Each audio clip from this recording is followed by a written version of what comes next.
പരിശുദ്ധ നാമം ഈ പകൽക്കാലം വാഴ്ത്തപ്പെടുമാറാകട്ടെ.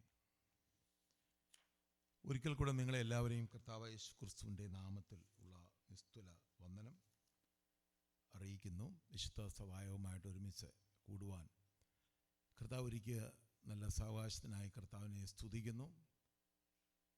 ഇംഗ്ലീഷ് സർവീസ് മുതൽ ഈ നിമിഷം വരെയും കർത്താവിൻ്റെ വലിയ സാന്നിധ്യം ഉണ്ടായിരുന്നു. കർത്താവിനെ സ്തുതിപ്പാനും മഹത്വപ്പെടുത്തുവാനും നമ്മുടെ ജീവിതത്തിൽ വലിയ അവസരങ്ങൾ ലഭിച്ചു. അനുഗ്രഹിക്കപ്പെട്ട വചനങ്ങൾ കർത്താവിൻ്റെ ആസ്വടെ കേൾപ്പാൻ ഇടയായി. നല്ല ഫലമുള്ളവരായി ഈ ദിവസങ്ങളിൽ നമ്മൾ മാറേണ്ടതിന് വേണ്ടി നമ്മളെ തന്നെ പൂർണ്ണമായ ഒരു ആവശ്യം കൂടെ സമർപ്പിക്കണം എന്നുള്ളതായ ഒരു വലിയ ആഹ്വാനം ഇന്ന് പകൽക്കാലം കേൾപ്പാനിടയായി. തുടർന്ന് നമ്മളെ ഫാദേഴ്സിന് വേണ്ടി പ്രാർത്ഥിപ്പാനും നമ്മളെയൊക്കെ അനുഗ്രഹിപ്പാനും കർത്താവ് ഇടയാക്കി. നമുക്ക് ദൈവവചനത്തിലേക്ക് നമ്മൾ കടക്കാം. കർത്താവ് നമ്മുടെ ഇന്ന് എൻ്റെ ഒരു ചിന്ത എന്നെ കർത്താവിൻ്റെ ദാസൻ മെസ്സേജ് കൊടുക്കണമെന്ന് പറഞ്ഞു പെട്ടെന്ന് എൻ്റെ ഉള്ളിലേക്ക് വന്നതല്ല ചിന്ത. ഇന്നലെ പ്രാർത്ഥിച്ചപ്പോഴാണ് എൻ്റെ മനസ്സിൽ ഞാനിങ്ങനെ ഒത്തിരി വചനങ്ങളൊക്കെ ഇങ്ങനെ നോക്കി. പഴയ നിയമത്തിലോട്ട് പോയില്ല, പുതിയ നിയമത്തിൽ എന്തെങ്കിലും കർത്താവിന് പറയാനുണ്ടോ എന്ന് ഞാൻ ചിന്തിച്ചു.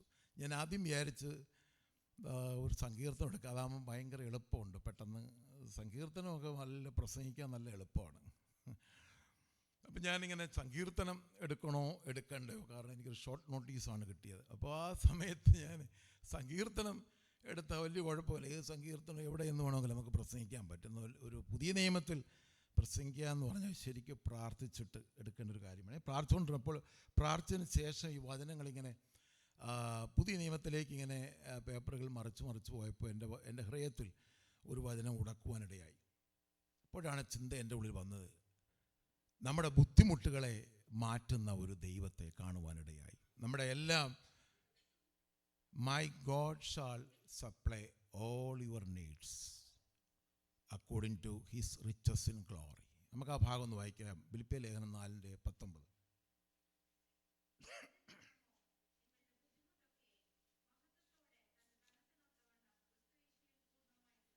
എൻ്റെ ദൈവമോ നിങ്ങളുടെ ബുദ്ധിമുട്ടൊക്കെ മഹത്വത്തോടെ തൻ്റെ ധനത്തിനൊത്തവണ്ണം ക്രിസ്തു യേശുവിൽ പൂർണ്ണമായി തീർത്ത്. നമുക്കൊരു വാക്ക് പ്രാർത്ഥിക്കാം, എല്ലാവർക്കും പ്രാർത്ഥിക്കാം.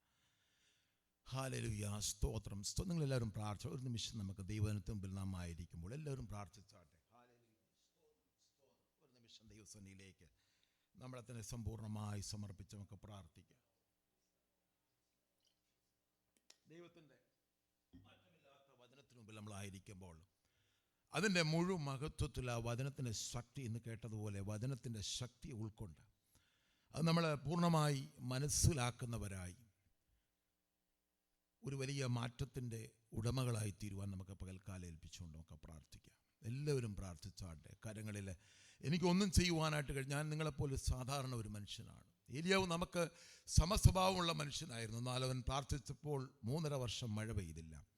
പിന്നെയും പ്രാർത്ഥിച്ചപ്പോൾ 3.5 വർഷം മഴ പെയ്തു. ഹല്ലേലൂയ, സ്തോത്രം. പ്രാർത്ഥനയിൽ ദൈവത്തിൻ്റെ അരുളപ്പാടുകൾ നമുക്ക് ലഭിക്കാനിടയായിത്തീരും. അതുകൊണ്ട് നമുക്ക് ശക്തമായി പ്രാർത്ഥിക്കാം. കർത്താവേ, ഇന്ന് പകൽക്കാലം ഞങ്ങളുടെ ബുദ്ധിമുട്ടുകളൊന്ന് മാറട്ടെ. ഹല്ലേലൂയ. ബുദ്ധിമുട്ടെന്ന് പറയുമ്പോൾ നമ്മുടെ മനസ്സിനകത്ത് ആദ്യം കടന്നു വരുന്നത് സാമ്പത്തിക ബുദ്ധിമുട്ടിനെ കുറിച്ചാണ്. എന്നാൽ ദൈവവചനം പഠിക്കുമ്പോൾ സാമ്പത്തികം മാത്രമല്ല, എല്ലാ മേഖലയിലും നമുക്ക് നീഡ്സുകളുണ്ട്. എല്ലാ മേഖലയും, every area of life we have many kinds of needs. Hallelujah.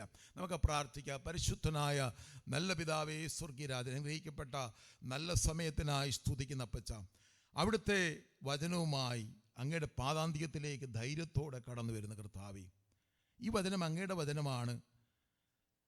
ഇതിനകത്ത് കർത്താവേ ഞങ്ങളുടെ അറിവുകളോ ബുദ്ധിയോ ഒന്നും പ്രയോഗിക്കാൻ അനുവദിക്കാതെ വണ്ണം പാട്ടുകാരൻ പാടി പോലെ ഞങ്ങളെ വിട്ട് കടന്നു പോകരുത്. അവിടുത്തെ സാന്നിധ്യത്തിനായി സ്തോത്രം. ഞങ്ങളുടെ ഹൃദയത്തിനകത്ത് ഈ വചനത്തിൻ്റെ ശക്തി തിരിച്ചറിഞ്ഞ് മുന്നോട്ട് പോകുവാനുള്ള ഒരു വലിയ ബലത്തിനായി പ്രാർത്ഥിക്കുന്നു.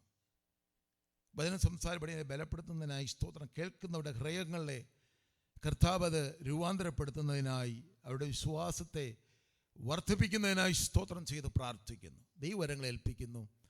പ്രാർത്ഥനത്തിനായി യേശുനാമത്തിൽ തന്നെ ആമേൻ. നമുക്ക് ഈ ഫിലിപ്പിയ സഭയുടെ ഉത്ഭവമൊക്കെ നമ്മൾ പഠിച്ച അപ്പോസ്തലപ്രവൃത്തി 16-ാം അധ്യായം, അതുകൊണ്ട് അതൊന്നും വിശദീകരിക്കുന്നില്ല. ഇന്നലെ നമ്മൾ അപ്പോസ്തല പ്രവൃത്തി 28 അധ്യായമാണ് നമ്മൾ അവസാനിപ്പിച്ച് നിർത്തുമ്പോൾ, റോമിലെ വീട്ടുകിടങ്കലിൽ പൗലോസ് ആയിരിക്കുമ്പോഴാണ് ഫിലിപ്പിയ സഭയ്ക്ക് ഈ ലേഖനം എഴുതുന്നത്. ഒരു കാരാഗൃഹ ലേഖനമാണ്. അവിടെ കിടന്നുകൊണ്ട് പടയാളികളാൽ ഒരു കൈകളാൽ ബന്ധിച്ച് മറ്റൊരു പടയാളിയുടെ കൈകളാൽ ബന്ധിക്കപ്പെട്ടവനായി. അതേസമയം ആ 2 വർഷം റോമിലെ കാരാഗൃഹത്തിൽ കർത്താവിന് വേണ്ടി വളരെ ശക്തമായി നിന്ന ഈ അപ്പോസ്തലൻ മക്കദോന്യ അല്ലെങ്കിൽ ഫിലിപ്പിയ സഭയ്ക്ക് ലേഖനം എഴുതുമ്പോൾ അവരോട് ആഹ്വാനം ചെയ്തുകൊണ്ട് എഴുതുന്ന, അവരെ പ്രബോധിപ്പിക്കുന്ന, അവരെ എൻകറേജ് ചെയ്യുന്ന, അവരെ പിന്നെയും ധൈര്യപ്പെടുത്തുന്ന ഒരു ലേഖനമാണ് ഫിലിപ്പിയ ലേഖനം. അതിന് 4 അധ്യായങ്ങളേ ഉള്ളൂ. 4-ാം അധ്യായത്തിൻ്റെ അവസാനത്തോട്ട് വരുമ്പോൾ പൗലോസിൻ്റെ ഒരു നന്ദി പ്രകടനമാണ് സഭയോടുള്ള. അതിൻ്റെ 10 മുതൽ 23 വരെയുള്ള വാക്യങ്ങളിൽ പൗലോസിൻ്റെ സഭയോടുള്ള ഒരു നന്ദി പ്രകടനമാണ്. ഇവിടെ പൗലോസ് പറയുന്ന, അല്ലെങ്കിൽ നമ്മൾ 2 സഭകളെക്കുറിച്ച് ഇതിനകത്ത് പറയുന്നുണ്ട്. മക്കദോന്യ സഭ എന്ന് പറയുന്ന 2 സഭകളാണ്, ഫിലിപ്പിയ സഭയും തെസ്സലോനിക്ക സഭയും. എന്നാൽ ഫിലിപ്പിയ സഭയ്ക്കൊരു പ്രത്യേക ക്വാളിറ്റി ഉണ്ടായിരുന്നു. മക്കദോന്യ സഭയിലെ, നമുക്കറിയാം, ഫിലിപ്പിയ സഭയിലെ വളരെ റിച്ചായിട്ടുള്ള ലുദിയ എന്ന് പറയുന്ന സ്ത്രീയുടെ അല്ലെങ്കിൽ ബോണഗൈനോട് കൂടിയാണ് ഈ സഭ സ്റ്റാർട്ട് ചെയ്യുന്നത്. ഒത്തിരി ധനികന്മാരുള്ള സഭയായിരുന്നു. എന്നാൽ അവർ ഒരു സമയമായപ്പോൾ അവർ വളരെ കഷ്ടതയിൽ കൂടെ കടന്നുപോയി, ദാരിദ്ര്യത്തിൻ്റെ അവസ്ഥയിൽ കൂടെ കടന്നുപോയി. പക്ഷെ അവരൊരിക്കലും അവരുടെ കഷ്ടതയിലും അവരുടെ പ്രയാസത്തിലും ദൈവരാജ്യത്തിൻ്റെ വെളിപ്പാടിൽ നിന്ന് അവർ അകന്നു പോയില്ല. സ്തോത്രം. നമ്മുടെ പ്രയാസത്തിലും നമ്മുടെ ബുദ്ധിമുട്ടിലും നമ്മുടെ കഷ്ടതയിലും we need to give the priority to the kingdom of God. നമ്മൾ ദൈവരാജ്യത്തിന് ഒരു മുൻഗണന കൊടുക്കണം. ദൈവരാജ്യത്തിന് വേണ്ടി നമ്മുടെ സമയങ്ങളെ സ്പെൻഡ് ചെയ്ത് കഴിഞ്ഞാൽ ദൈവം അതിനെ വിലയേറിയതും മാന്യതുമായി കാണുവാനിടയായിത്തീരും. അപ്പോസ്തലനായ പൗലോസ് എഫെസോസിൽ നിന്നുകൊണ്ട് കൊരിന്ത്യ ലേഖനം എഴുതുമ്പോൾ 2 കൊരിന്ത്യർ 8-ാം അധ്യായം അതിൻ്റെ 1 മുതൽ 4 വരെയുള്ള വാക്യങ്ങൾ ഒരാൾക്കൊന്ന് വായിക്കാം. 2 കൊരിന്ത്യർ 8-ന്റെ 1 മുതൽ 1ഉം 2ഉം വാക്യങ്ങൾ 4 മുതൽ വായിച്ചാട്ടെ.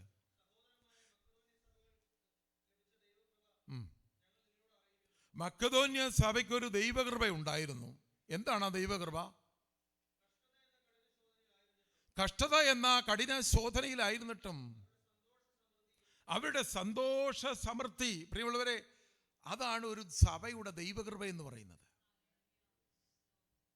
സഭ ബുദ്ധിമുട്ടിൽ കൂടെയും പ്രയാസത്തിൽ കൂടെയും കടന്നു പോകുമ്പോഴും അവരുടെ സന്തോഷ സമൃദ്ധിക്കൊരു കുറവുമില്ലായിരുന്നു. സ്തോത്രം. എന്ന് പറഞ്ഞാൽ അവർ ഈ ലോകത്തിലെ കാര്യങ്ങൾക്ക് വലിയ ഇമ്പോർട്ടൻസ് കൊടുക്കുന്നില്ല എന്നുള്ളതാണ്. കഷ്ടത എന്ന കഠിന ശോധനയിൽ കൂടെ സഭ കടന്നു പോകുമ്പോഴും യെരുശലേമിലെ വിശുദ്ധന്മാർക്കുള്ള ധനസഹായത്തിനു വേണ്ടി പൗലോസിൻ്റെ ആഹ്വാനപ്രകാരം ആ കാര്യം അവർ ഏറ്റെടുക്കുകയാണ്.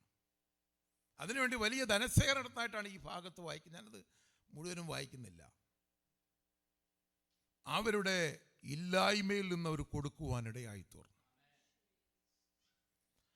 നിങ്ങളുടെ ഇല്ലായ്മയിൽ നിന്ന് ദൈവത്തിന് നിങ്ങൾ കൊടുക്കുമ്പോഴാണ് ദൈവം അതിനെ പോസിറ്റീവായിട്ട് കാണുന്നത്. ഞാൻ പറയാം, സാമ്പത്തികം എന്നുള്ള അർത്ഥത്തിലല്ല പറയുന്നത്, ഇവിടെ പൈസയെക്കുറിച്ചാണ് പറയുന്നത്. പക്ഷെ അതിനെ നമ്മൾ ആത്മീയമായി കാണുമ്പോൾ എൻ്റെയും നിങ്ങളുടെയും ഇല്ലായ്മയുടെ അനുഭവങ്ങളിൽ നിന്ന്, ആമേൻ, നമുക്ക് ദൈവത്തിന് വേണ്ടി നമ്മുടെ സമയങ്ങളെ മാറ്റി നിർത്തുമ്പോൾ, അതിന് പ്രിയോറിറ്റി കൊടുക്കുമ്പോൾ ദൈവം അതിനെ പോസിറ്റീവായിട്ട് കാണും. സ്തോത്രം. മർക്കോസിൻ്റെ സുവിശേഷം അതിൻ്റെ 12-ാം അധ്യായം 41 മുതൽ 44 വരെയുള്ള വാക്യങ്ങൾ വായിക്കുമ്പോൾ അവിടെ ഒരു കാര്യം വ്യക്തമായിട്ട് കർത്താവ് പറയുന്നൊരു കാര്യം വായിച്ചാട്ടെ.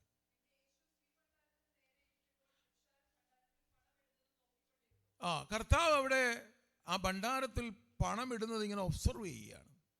പെട്ടെന്ന് കർത്താവ് ഒരു കാഴ്ച കാണുകയാണ്. ധനവാന്മാർ അവർക്കുള്ളതുപോലെ അവരുടെ സമൃദ്ധിയിൽ നിന്ന് അവരിടുവാനിടയായി തീർന്നു. പക്ഷേ ഒരു വിധവയായ ഭർത്താവ് മരിച്ചുപോയ ഒരു സ്ത്രീ ഒരു പൈസയ്ക്ക് തുല്യമായി 2 കാശ് ഇട്ടു എന്ന്, $1 തുല്യമായി 50ന്റെ 2 സെൻസ് ഇട്ടതുപോലെ. സ്തോത്രം. അപ്പോൾ കർത്താവ് അതിനെക്കുറിച്ച് പറയുന്നത് ഇങ്ങനെയാണ്, വായിച്ചോട്ടെ. അപ്പോൾ അവർ ശിഷ്യന്മാരെ അടുക്കി വിളിച്ചു പറയുന്നു,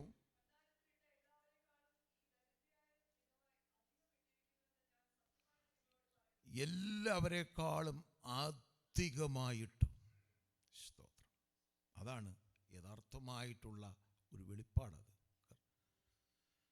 നമ്മൾ 1,00,000 രൂപ വരുമാനമുള്ളപ്പോൾ 10,000 രൂപ കൊടുക്കുന്ന കണക്കല്ല.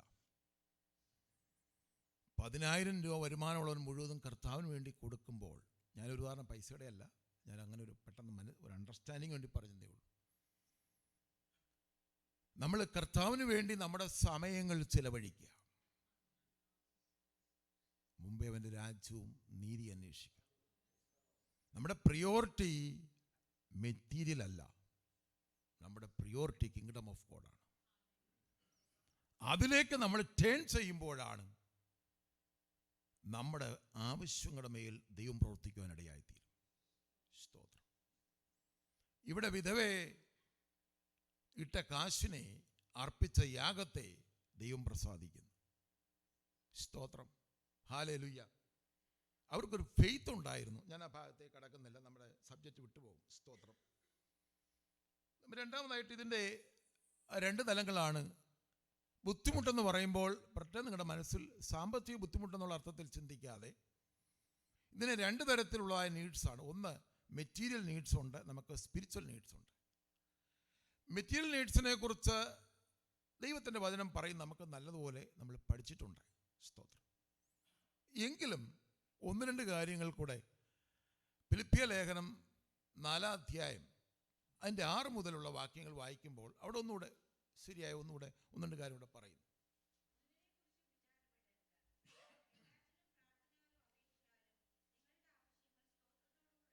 B anxious for nothing.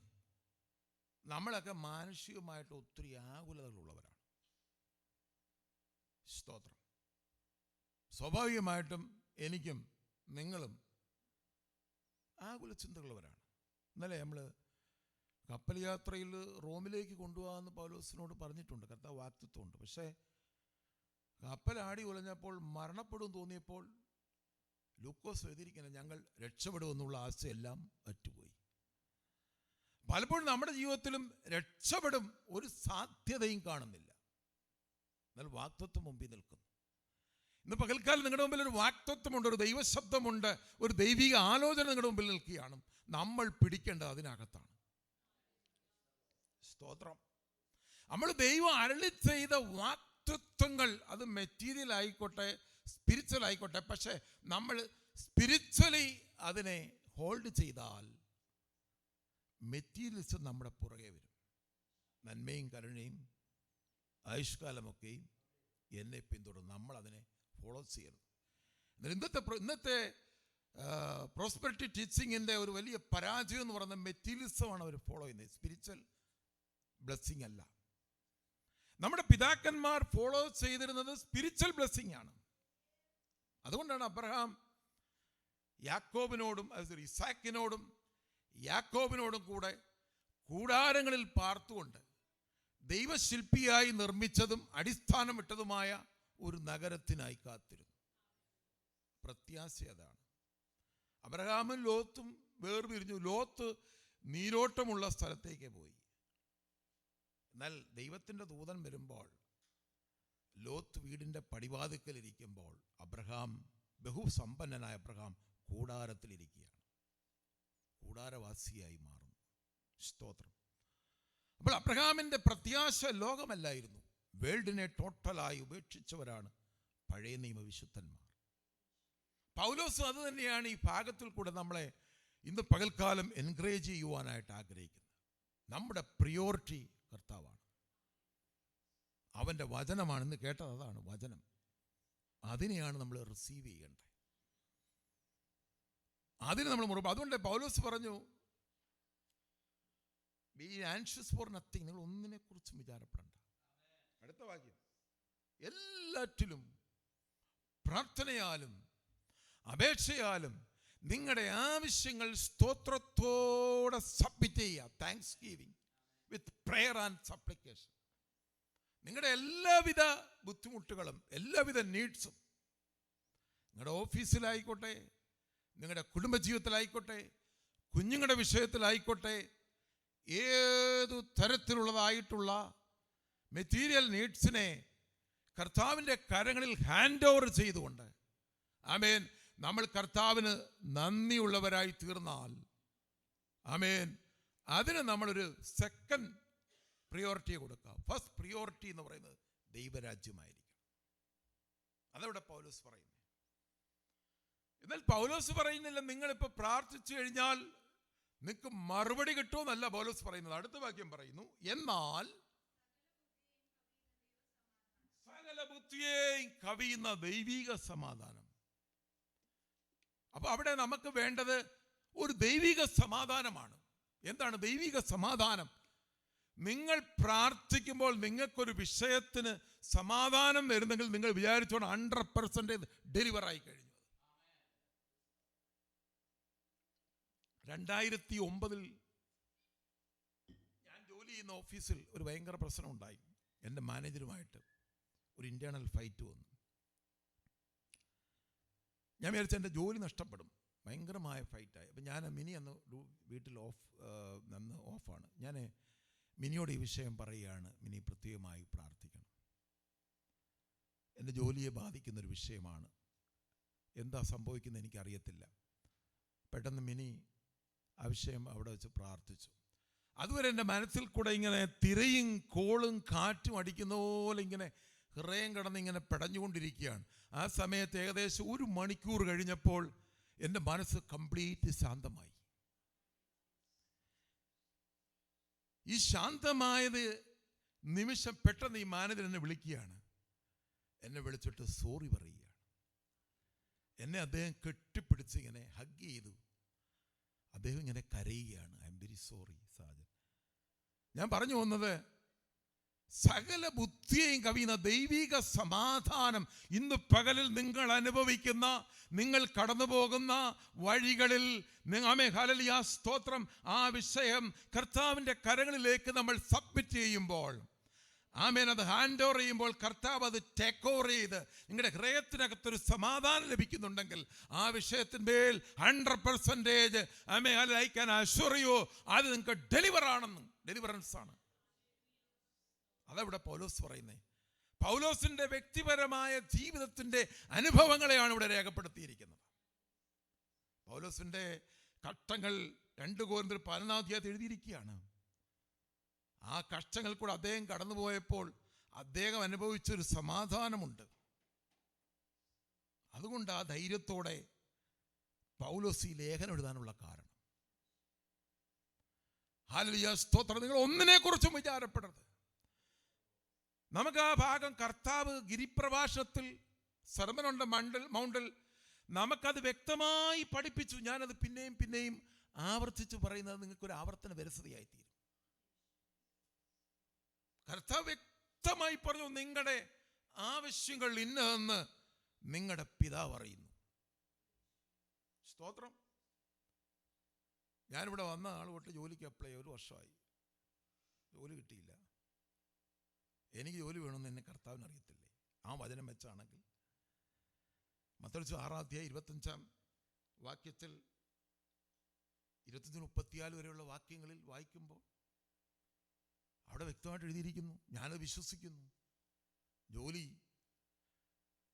ഒരുപക്ഷെ എനിക്കറിയത്തില്ല, കർത്താവിൻ്റെ ഹിതം ഞാനിവിടെ ജോലി ചെയ്യണമെന്നുള്ളതായിരിക്കത്തില്ല. സ്തോത്രം. കർത്താവിൻ്റെ ആയത്തുകൊണ്ട് നിൽക്കുവാനായിരിക്കാം എന്നെ വിളിച്ചിരിക്കുന്നത്. അപ്പം നിങ്ങളുടെ വിളിയെ തിരിച്ചറിയുക. നിങ്ങൾ ജോലിയിലൂടെ ആയിരിക്കാം കർത്താവ് നിങ്ങളെ വിളിച്ചിരിക്കുന്നത്. ജോലിയുടെ സുവിശേഷ വേല ചെയ്യാനായിരിക്കാം,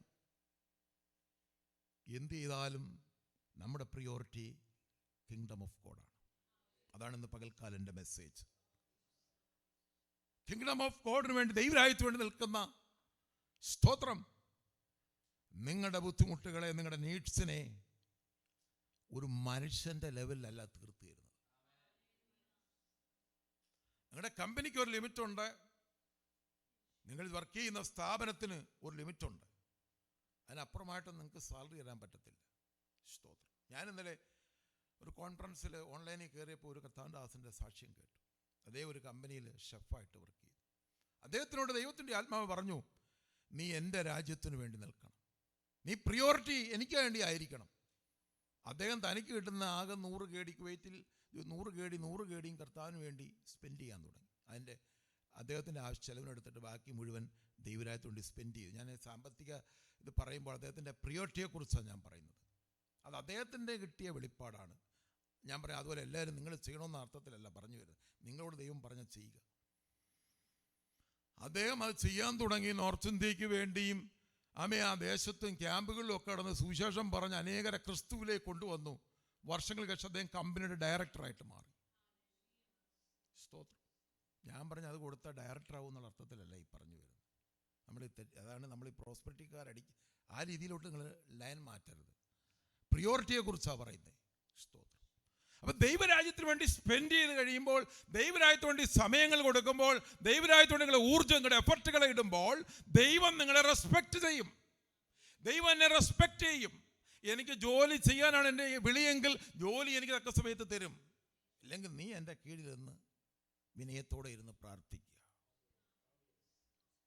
എന്നോട് പറഞ്ഞു, നീ ദേശത്തിന് വേണ്ടി ഇരുന്ന് കണ്ണുനീരോടെ പ്രാർത്ഥിക്കുക. സ്തോത്രം.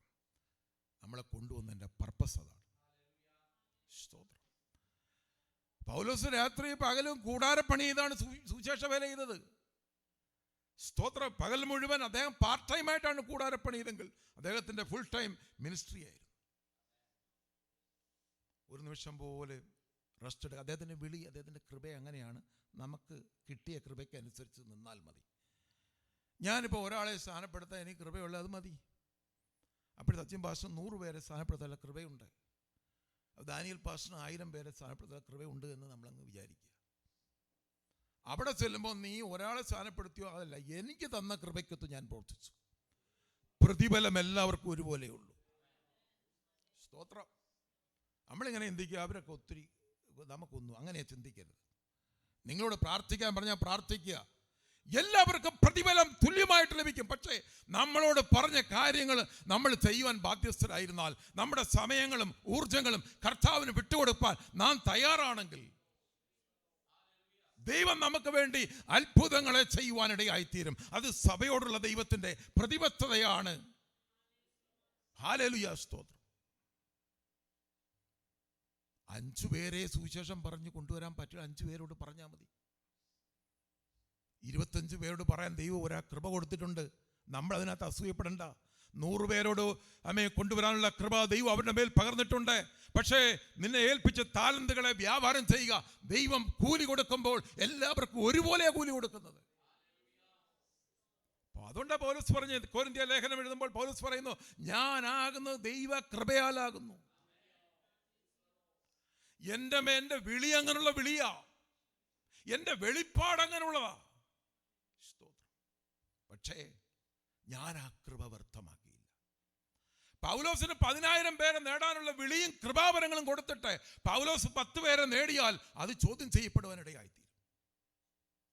നമ്മുടെ വിളിക്കനുസരിച്ച് ദൈവം നമ്മൾക്ക് തന്നിരിക്കുന്ന കൃപാവരങ്ങൾക്കൊത്തവണ്ണം ദൈവരാജ്യത്തിന് വേണ്ടി നമ്മൾ നിൽക്കുവാൻ ഇന്ന് പകൽക്കാലം ദൈവസഭയോട് പരിശുദ്ധാത്മാവ്, ഞാനല്ല, ബുദ്ധി ഉപദേശിക്കുന്നു. എൻ്റെ സബ്ജക്റ്റിൽ നിന്ന് ഞാൻ ഇത് പറയാൻ വേണ്ടി വന്നല്ല, ഞാനിവിടെ എഴുതിയ വേറെ കാര്യങ്ങളാണ്. സ്തോത്രം.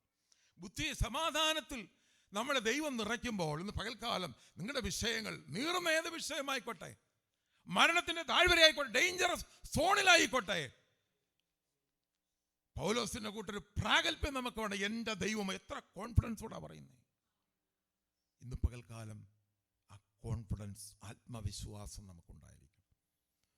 കപ്പലടിച്ച് തകർന്ന് കടൽ 14 രാത്രി കിടക്കുമ്പോഴും പൗലോസ് വിളിച്ചു പറയുന്ന ഒരു കാര്യമുണ്ട്, എൻ്റെ ഉടയവൻ. നമുക്ക് പറയാൻ കഴിയുമോ? അവൻ എൻ്റെ ഉടയവനാണ്. ജീവിതത്തിന്റെ പ്രതികൂല സാഹചര്യങ്ങളിൽ പട്ടിണി കിടക്കേണ്ടി വന്നിട്ടും 14 ദിവസം പട്ടിണി കിടക്കുമ്പോഴും ദൈവത്തെ പ്രാഗിയല്ല, പിറുപിറുക്കിയല്ല, മരണത്തിന്റെ താഴെ കൂടി കടന്നു പോകുമ്പോഴും പൗലോസ് എന്ന അപ്പോസ്തലൻ വിളിച്ചു പറയുന്നു, എൻ്റെ ഉടയവനും ഞാൻ സേവിച്ചു വരുന്നവനുമായ. അതങ്ങനെ ചെയ്തുകൊണ്ട് ആ പ്രാഗൽഭ്യം നമുക്ക് കിട്ടി, പൗലോസിന് കിട്ടിയത്. നമ്മളതുപോലെ കർത്താവിന് വേണ്ടി നിൽക്കുമ്പോൾ സ്തോത്രം, നമുക്ക് ആ കോൺഫിഡൻസ് ലഭിക്കും. അതുകൊണ്ടാണ് യോഹന്നാൻ ലേഖനത്തിൽ പറഞ്ഞത്, നമ്മൾ പ്രാർത്ഥിക്കുമ്പോൾ അവൻ നമ്മുടെ പ്രാർത്ഥന കേൾക്കുന്നു എന്നുള്ളത് നമുക്ക് അവനോടുള്ള ധൈര്യമാണ്. ഞാൻ ഭാഗം വിടുന്നു. സ്തോത്രം, ഹല്ലേലൂയ. അപ്പോൾ നമ്മുടെ മെറ്റീരിയലിക്കായിട്ട് കർത്താവ് നമ്മോട് വ്യക്തമായി സംസാരിച്ചു. എന്തുകൊടുക്കും എന്തിനാന്ന് ഞാൻ പറയുന്നില്ല, അത് നമുക്കറിയാം. പക്ഷേ പൗലോസ് പറയുന്ന എഫേസ്യക്കാരോട് പറയുന്ന ഒരു കാര്യമുണ്ട്, നിങ്ങളുടെ സ്പിരിച്വൽ നീഡ്സിനെ കുറിച്ച് നിങ്ങൾ വളരെ ബോധ്യവാന്മാരായിരിക്കണം. സ്തോത്രം. മെറ്റീരിയൽ നീഡ്സ് നിങ്ങൾ ഹാൻഡ് ഓവർ ചെയ്യുക, കർത്താവിന് കൊടുക്കുക. എന്നാൽ നിങ്ങളുടെ സ്പിരിച്വൽ നീഡ്സ് ഉണ്ട് ഒത്തിരി ആത്മീകമായ കാര്യങ്ങൾ നമ്മൾ പ്രാപിക്കുവാൻ ഈ ദിവസങ്ങളിൽ മുന്നിട്ടിറങ്ങിയേ പറ്റത്തുള്ളൂ. നമ്മൾ പ്രാർത്ഥനയ്ക്കായിട്ട് കുറച്ച് സമയം ഒന്ന് സ്പെൻഡ് ചെയ്യും. എനിക്കും ആദ്യമൊന്നും പറ്റത്തില്ല, ഒരു 10 മിനിറ്റ് കൂടുതലൊന്നും പ്രാർത്ഥിക്കാൻ പറ്റത്തില്ലായിരുന്നു. പണ്ടത്തെ കാര്യം പറയും. 10 മിനിറ്റ് കഴിയുമ്പോൾ നമ്മുടെ ഏകാഗ്രത നഷ്ടപ്പെട്ടു പോകും. 10 മിനിറ്റ് പ്രാർത്ഥിച്ചപ്പോൾ പിന്നെ അത് 15 മിനിറ്റായി, 20 മിനിറ്റായി, 25ആയി, 30ആയി, 35ആയി, 40, 45, 1 മണിക്കൂർ, 1.5 മണിക്കൂർ, 2 മണിക്കൂർ ഹോൾ ഡേ ഇരുന്ന് പ്രാർത്ഥിക്കുവാനായിട്ട് നമുക്ക് കഴിയും. അതൊരു കൃപയാണ്. അപ്പം നിങ്ങൾ കിട്ടുന്നതായ സമയങ്ങൾ, നമുക്ക് ലഭിച്ചതായിട്ടുള്ള അവസരങ്ങളെ തക്ക സമയത്തിൽ പ്രയോജനപ്പെടുത്തുക. കുഞ്ഞുങ്ങളെ നിങ്ങളൊക്കെ കിട്ടിയ ഈ വെക്കേഷനൊക്കെ തക്ക സമയത്ത് അത് പ്രയോജനപ്പെടുത്തുക. അതാണ് ഈ ഭാഗത്തിൽ കൂടെ പരിശുദ്ധാത്മാവിനെ ഓർപ്പിക്കുന്നത്. എഫേസ്യർ 1:3 പറയുന്നു, സ്വർഗത്തിലെ സകലവിധ ആത്മീയ അനുഗ്രഹത്താലും ക്രിസ്തുവിൽ ഞങ്ങളെ ഓൾറെഡി ബ്ലസ് ചെയ്തിരിക്കുന്നു. നമ്മളന്ന് ഏറ്റെടുത്തെ സഭ റിസീവ് ചെയ്താട്ടെ. എഫേസ്യർ 1:3 വായിച്ചാട്ടെ.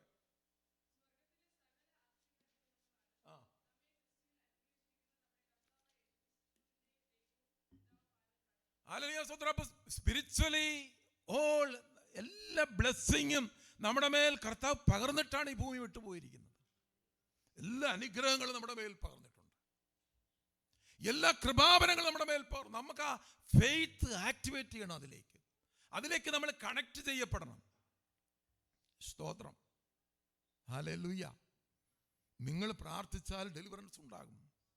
മർക്കോസിന് 16-ാം അധ്യായം, പാസ്റ്റർ വന്ന് തലേ കൈവെക്കുമ്പോഴല്ല വിടുതൽ എന്ന് എഴുതിയിരിക്കുന്നത്. വിശ്വസിക്കുന്നവരാൽ ഈ അടയാളങ്ങൾ നടക്കും. അവർ രോഗിയുടെ മേൽ കൈവച്ചാൽ രോഗികൾ സൗഖ്യമാകും. ഇതൊരു പാസ്റ്ററിന്റെ മേളി പകർന്ന ഒരു കൃപയെ കുറിച്ചല്ല ഇവിടെ പറയുന്നത്. പാസ്റ്ററിന് വേറെ കൃപാവരമാണ്, പരിപാലനപരമാണ്. ഇടയന് പരിപാലനപരമാണ്. ഇവാഞ്ചലിസ്റ്റ് എന്ന് വരം സുവിശേഷം പറയാനാണ്. അപ്പോസ്തലൻ പല സ്ഥലങ്ങളിൽ പോയി സഭകൾ സ്ഥാപിക്കുക എന്നുള്ളതാണ്. ടീച്ചറ് സഭയ്ക്ക് പഠിപ്പിച്ചവരെ നേരെയാക്കാനുള്ളവരാണ്. ഏറ്റവും വലിയ വെല്ലുവിളി എന്ന് പറയുന്നത് ശുശ്രൂഷയാണ്. സ്തോത്രം, ഹല്ലേലൂയ. അത് ഞാനിലേക്ക് കടക്കുന്നില്ല. ഇതെല്ലാം കൃപാപര ശുശ്രൂഷകളാണ്. ഇതെല്ലാം പൊസിഷൻ, ഇത് ഏതാണ്ടൊരു പൊസിഷൻ അല്ല, ഇത് കൃപാപര ശുശ്രൂഷകളാണ്. സ്തോത്രം. വിശ്വസിക്കുന്ന അടയാളം നടക്കും. അവർ രോഗിയുടെ മേൽ കഴിച്ച രോഗികൾ സൗഖ്യമാകും. നിങ്ങളുടെ ചുറ്റുവട്ടം നിൽക്കുന്ന നമ്മൾ പ്രാർത്ഥിച്ചാൽ നമ്മുടെ അയലത്ത് വിടുതൽ നടക്കുമെന്നേ. നമ്മുടെ കൂടെ ഓഫീസിൽ ജോലി ചെയ്യുന്നവരുടെ പ്രശ്നങ്ങൾ ഏറ്റെടുത്ത് നിങ്ങൾ പ്രാർത്ഥിച്ചാൽ അവർക്ക് വിടുതലുണ്ടാകും. അങ്ങനെ അവരെ ദൈവസഭയിലേക്ക് കൊണ്ടുവരാനായിട്ട് കിട്ടും. സ്തോത്രം, ഹല്ലേലൂയ, ആമേൻ. കാരണം നമ്മൾ ക്യാരി ചെയ്യുന്നത് കർത്താവിൻ്റെ നേച്ചറാണ്, കർത്താവിൻ്റെ കൃപയാണ്. ഇന്നലെ കഴിഞ്ഞ ആഴ്ച കർത്താവിൻ്റെ ദാസൻ പ്രസംഗിച്ച പോലെ അവൻ്റെ അധികാരമാണ് നമ്മുടെ മേൽ പകർന്നിരിക്കുന്നത്. സ്തോത്രം. സ്പിരിച്വൽ ബ്ലെസ്സിങ് അതൊരു വലിയ നീഡ്സാണ്. അത് നമ്മൾ സ്ട്രഗിൾ ചെയ്യുന്നുണ്ടെങ്കിൽ എഫേസ്യയിലേക്ക് നമ്മൾ ഓർപ്പിക്കുന്നു, പൗലോസ് ഓർപ്പിക്കുന്നു, ഓൾറെഡി ബ്ലെസ്ഡ് ആണ്. രണ്ടാമത് എഫേസ്യർ 3:8 പൗലോസ് പറയുന്നു, അൺമെഷറബിൾ റിച്ചസിനെ കുറിച്ച് പ്രസംഗിപ്പാനാണ് എന്നെ ദൈവം വിളിച്ചത്. നമുക്ക് എഫേസ്യർ 3:8 വായിക്കാം. എഫേസ്യ ലേഖനം 3:8 പെട്ടെന്ന് ഒരു സകല വിശുദ്ധന്മാർ ഏറ്റവും ചെറിയവൻ പൗലോസ് തന്നെ ഹംബിൾ ചെയ്തുകൊണ്ട്, സിംപ്ലിഫൈ ചെയ്തുകൊണ്ട് വളരെ എളിമപ്പെട്ട് പറയുകയാണ്.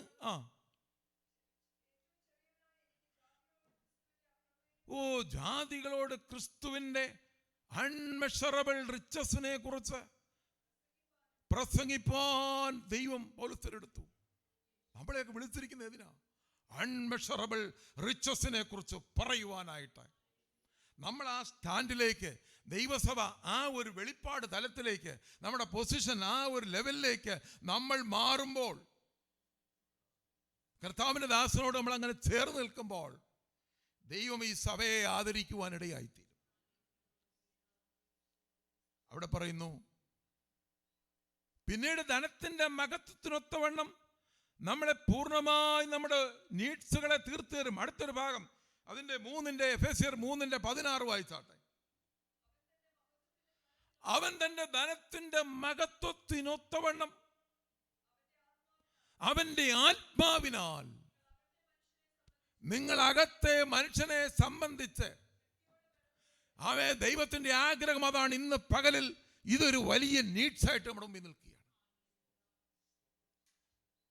നമ്മുടെ ഇന്നർമാൻ വളരെ സ്ട്രോങ് ആവണം ഈ കാലഘട്ടത്തിൽ. പലപ്പോഴും നമ്മുടെ ജഡം സ്ട്രോങ് ആയാലാണ് പ്രശ്നങ്ങൾ ഉണ്ടാകുന്നത്.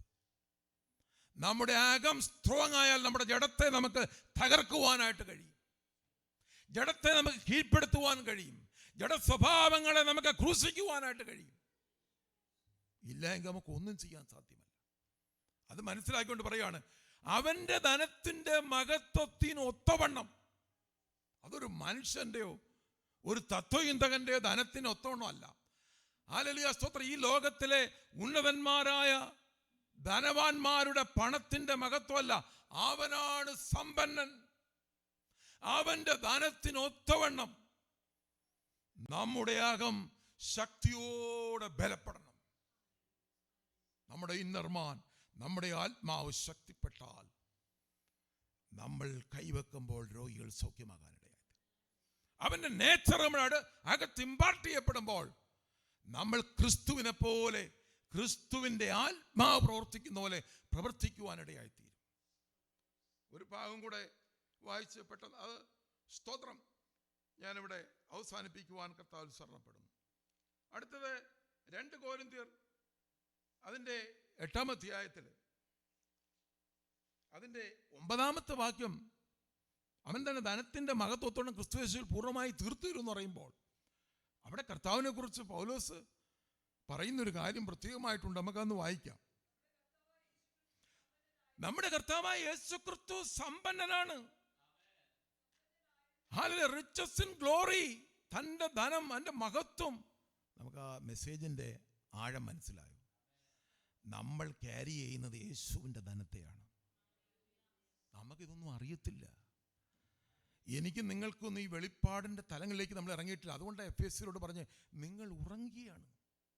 ഉറങ്ങുന്നവനെ ഉണർന്ന് മരിച്ചോടെ എഴുന്നേൽക്കുന്ന ക്രിസ്തു നിന്റെ മേൽ പ്രകാശിക്കും. എഫേസ്യ സഭ ഉറങ്ങിപ്പോയി.